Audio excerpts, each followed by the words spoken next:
Почитуван колега Крмов,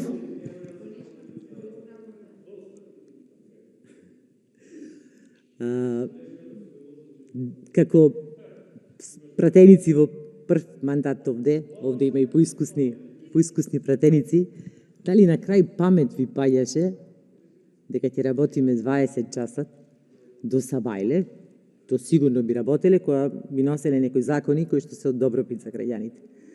Дали на крај на памет ви паѓаше дека ќе седиме овде за ваков вази закон, не знам како да го наречам, не е закон бидејќи ова, нели? Многу убаво објаснивте, точно во кратки црти граѓаните да сватат што овде се случува, и тоа е во поглед на кој беше проблемот првичен, процентите, дали е 51-49, дали е 50-50, па со вредноста на номиналната акција, која кошта 18.806 и 250 евра, а колку ќе се исплати на Мак Петрол. Јас само малку ќе ве дополнам, еве вака да сигурно веќе граѓаните некои се разбудени, па ќе не слушаат во овој утрински часови. Всушност овој договор од номинална акција 18.806.250 евра се предвидува да се префрлат средства на Мак Петрол од 32.173.905 евра. Исто е карактеристично. Во оваа спогодба никаде нема никаква одредба кога тие пари ќе се платат. Се ние знаеме дека ќе се платат понеделник. Го расчистивме тоа. Затоа е ова цело брзање, вака цело мобинг што ни се прави тука.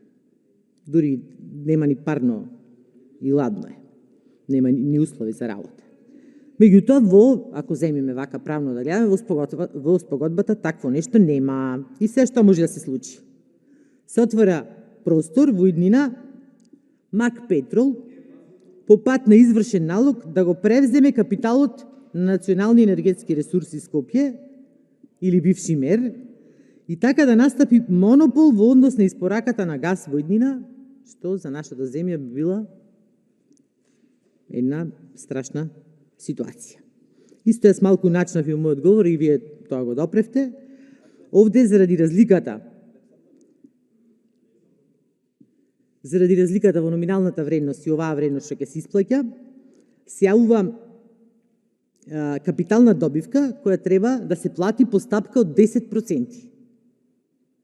И како би било логиката да уште државата му даде 33 милиони евра на Мак Петрол и уште плюс да го плати овој данок. Благодарам.